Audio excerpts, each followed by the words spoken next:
So hello and a warm welcome to the beautifully dark skies in Namibia. What I'm going to do in this video is show you the kit that I'm using, describe to you why I am here, and perhaps most importantly of all, explain what I'm looking at under the beauty of these dark skies. And I must say, having been here for just over a week now, these are simply the best skies, the darkest skies that I have ever experienced in 30 years of observing. So before we get into the kit and before we get out under the dark sky, I thought I'd just explain to you why I am here. This is a place called Soesoevlei, right out in the Namib desert.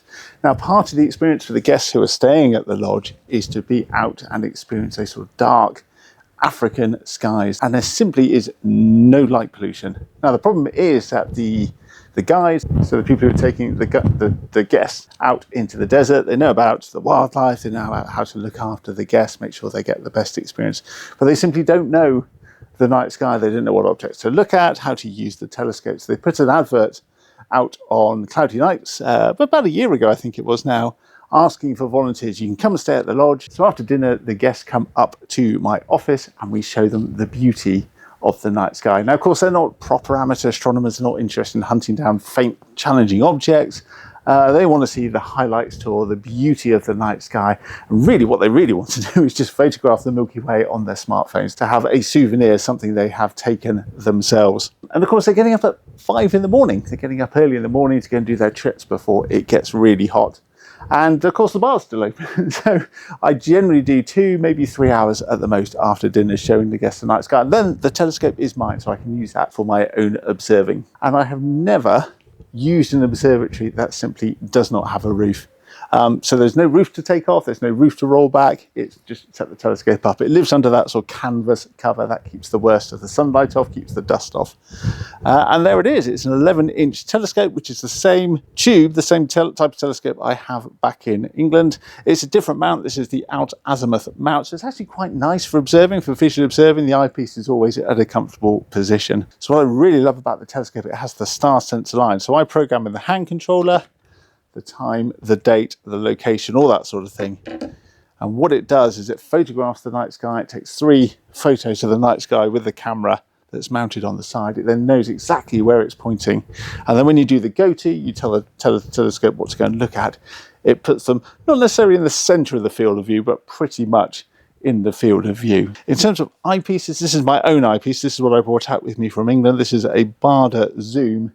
And the benefit of that is that I can go from wide angle to high power without having to swap eyepieces. And I tell you what, being under these dark skies, these fabulously dark skies, it just blows me away. So for my own observing, I am actually using my, new to me, this is secondhand, I bought this over the summer, a Denkmeir Binoviewer, and this is really nice. And the benefit, of course, you turn your telescope, your single tube, into a binoscope. So I've got 2 eyepieces. And the benefit of this one is it's got the power switch on, so I can go from 0.6 magnification, so a focal reducer, wider field of view, pass the light straight through, that's 1 times power, and then 2 times, so I go from 0.6 to 1 to 2 without having to change the eyepieces, so I can literally switch and refocus. So the eyepiece, and then I've got a pair of 90mm Televue panoptics. These are really nice eyepieces to use in the Binoviewer. They're not too big, they're not too fat, but really nice field of view. And of course, you're using both eyes, so it is a real pleasure to use. And I do like using Televue optics. I'll show you the Planetary setup I've got, but the panoptics I've got on here, and then on the refractor, which I'm just about to show you as well, I have a pair of 13mm Nagler eyepieces. So Televue are watching this. I'm not being sponsored by Televue, but I would dearly love to be if I could be sent a pair of 24mm panoptics to give that wider field of view. That would be perfect. Now, as you know, I love my planetary image. I love looking at the moon and the planets, as well as the sort of visual deep sky observing. So I've also brought my planetary setup. This is my planetary camera. I've had this for years now, about 8 years. This is a very battered now ZWO AM3 So that's a color camera, and what it does, it takes loads of fast video, and then we can then process out to bring out all these fine details on the moon and planets. So that's a planetary camera that's mounted on a 2x powermate. and then that is the atmospheric dispersion corrector as well. But the planets are pretty high from here, so to be honest with you, I've just left that on its 0 setting.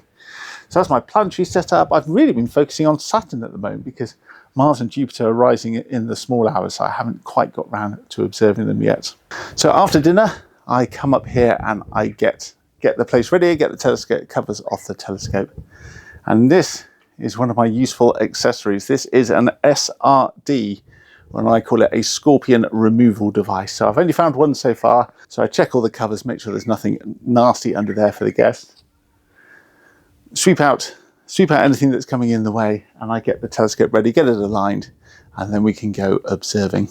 So as you can see, I've set this telescope up. This isn't where I would set it up because of course it's right in the corner, but it simply is getting really hot now, so I've actually moved over to the shade, both for me and for the telescope's point of view. This is a Megrez 90 telescope, mounted on a ZWO AM3, got the pillar and then got the carbon fibre tripod, the Irronel RT90. It really does supplement the C11. The C11's obviously got much bigger optics, but this gives us a much wider field of view. I've got it set up at the moment for doing some live stacking. I've had a few at some of the glorious deep sky objects, some of the galaxy clusters as well. And I've also been doing some lunar imaging as well. So I'm trying to do a shot of the moon, so I get the Terminator every day will be in a different position, try and get that moving across the disk of the moon. I put a little ball mount on here so I could mount a DSLR on that, so when we're slewing off across the sky, that's quite cool to see. Plastic finder, so the telescope itself I put in my carry-on suitcase. That goes with the Binoviewer, the eyepieces, the camera lens. That all comes with me in the cabin of the aircraft, and one of those airline portable suitcases. Whereas the mount, the tripod, that goes in the hold. That gets wrapped up in clothing and bubble wrap, so that's all nicely protected. That goes in the suitcase, and luckily it all arrived with me when we came out. So there is my setup, and it's really nice to be doing some visual observing with the Binoviewer. Do that for a couple of hours, get a bit tired, have a break, go make a cup of tea in the lodge, and then come up here, do some live stacking, wait for Saturn to get really high in the sky, do some planetary imaging, go back on that, put the Binoviewer in this, do some wide field observing. Being able to mix and match both telescopes is really good fun. So what we'll do now, as the sun gets really higher, I'm going to go and take a break, and then I'll bring you out at dusk, and I'm going to give you a quick whistle-stop tour of the beauty of the night sky in Namibia.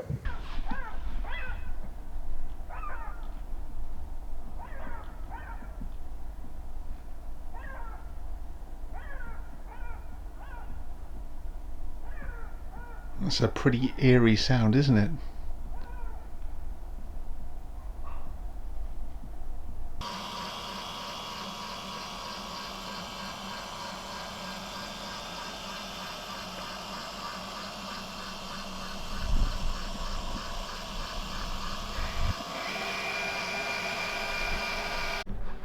So what do you think of the moon then?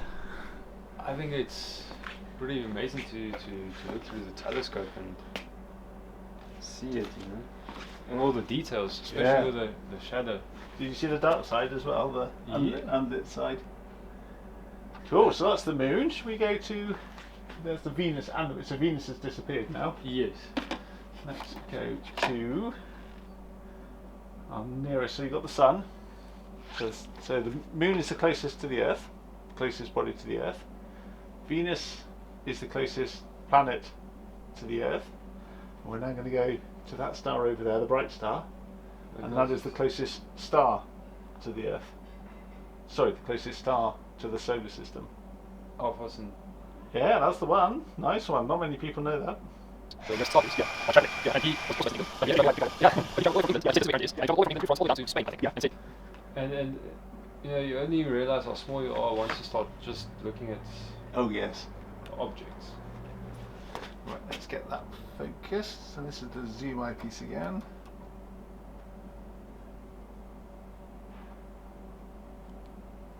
So it's a bit low, it's a bit twinkly, but it's quite pretty.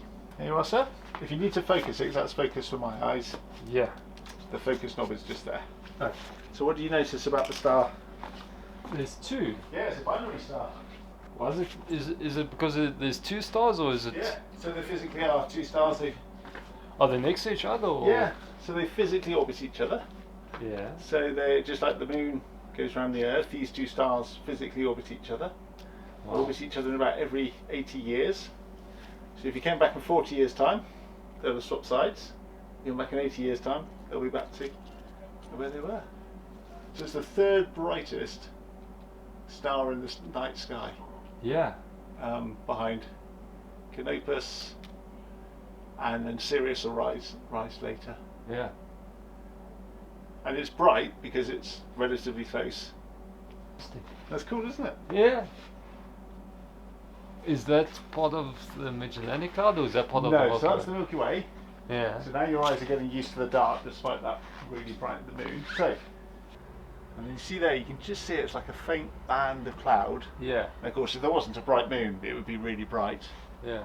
And then it goes down there through Centaurus, Alpha Centauri, that's Beta Centauri. So Alpha is because it's the brightest star. The brightest star's called Alpha, the faintest star's called, the next one's Beta, Gamma, Delta. Yeah. And we can't see it now, but that's the Southern Cross over there.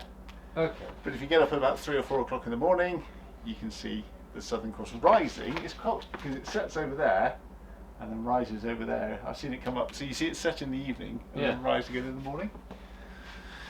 Now the constellation I like is this one over here. So there's the body, and it has a big long tail with a sting at the end of it, and that's the Scorpion. And from Europe, again, it looks like a fish hook because it's 90 degrees, whereas from Africa, it really does look like a scorpion with that big long tail. I can actually tell the people down there that's a scorpion. Yeah. Now last night, we watched the moon. See that bright star there? That's Antares. So that's Alpha Scorpii, because it's the brightest star in Scorpion. The moon was actually there, and as we watched it, I'll show you the video later, it actually went over the front of Antares, blocked off the light. And we're watching it. The moon has no atmosphere. Yeah. So there it is, it's gone. There was no dim, there was no fade, it just off. It suddenly just disappeared. And where's the centre of the Milky Way? So that bit there. So where the spout comes out is about there. Ah. And that is the countless light, it's like 1 trillion stars Yes. in the Milky Way. I can't remember the exact number, but trillions, if not trillions of stars. And there are so many, and the disk is so thin that you can't resolve them, and that's why they take on that sort of milky white appearance. Now when you take your pictures, if you get your phone out, take your pictures, you'll see there's like the dark bits in the Milky Way. Yes. And that's dust. So there are dust like stardust. Yeah. There is stardust, and that doesn't let the light through. So although there are stars behind it, that dust cloud is between us and the background stars. So that's why you get those dust lanes. Yes. So you can just see, it's a bit dusty, but I can just see the Magellanic clouds. So one is there, Yeah. and the other one is there. So when the moon had set last night, it was beautiful. The Magellanic clouds, they were high, or as high as they get, overhead. You could see the large Magellanic cloud. It's got a bar in the middle. It's like a central bar, and like you can just sort of hints of spiral arms as they go past each other. Again, that moon is really drowning us outside. So what I thought we'd do next then, let's go and look.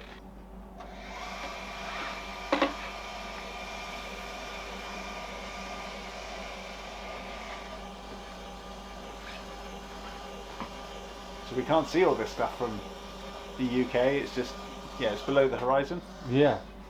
You guys are lucky, you get all the interesting objects. And the stuff that we find interesting is all in the northern hemisphere. Like Andromeda. Yes. I suppose you always want the stuff you haven't got, don't you? Yeah, yeah. There you are, sir. You remember we said it's $1 a star. So you can tell me how many dollars you earn. I mean, it's American dollars, not Namibian dollars.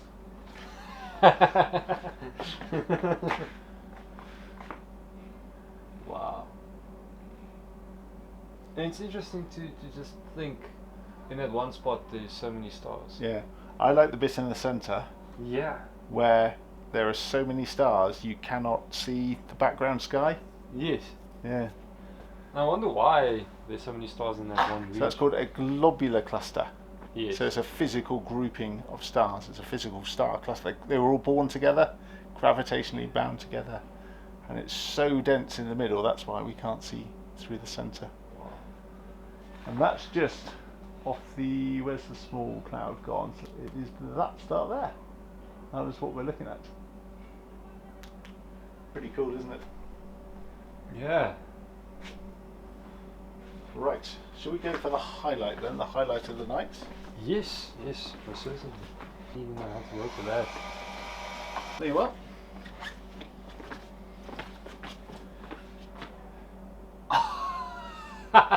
That's cool, isn't it? So we're looking at that bright star, it's nearly overhead. That one there. And that's Saturn. That's Saturn. Not every day that you get to see Saturn. So No. So I really hope you enjoyed seeing where I'm observing from for the next few weeks. And my thanks to Stefan, the pilot, for being my willing victim and coming up and enjoying the night sky with me. My thanks to And Beyond Sussex Flying Lodge. Thank you for hosting me here and allowing me to experience the beauty of the night sky with your kit. And with the guests as well. And my thanks as always to the Patreons. Thank you for your continued support. And I will look forward to bringing you more videos as we explore the night sky.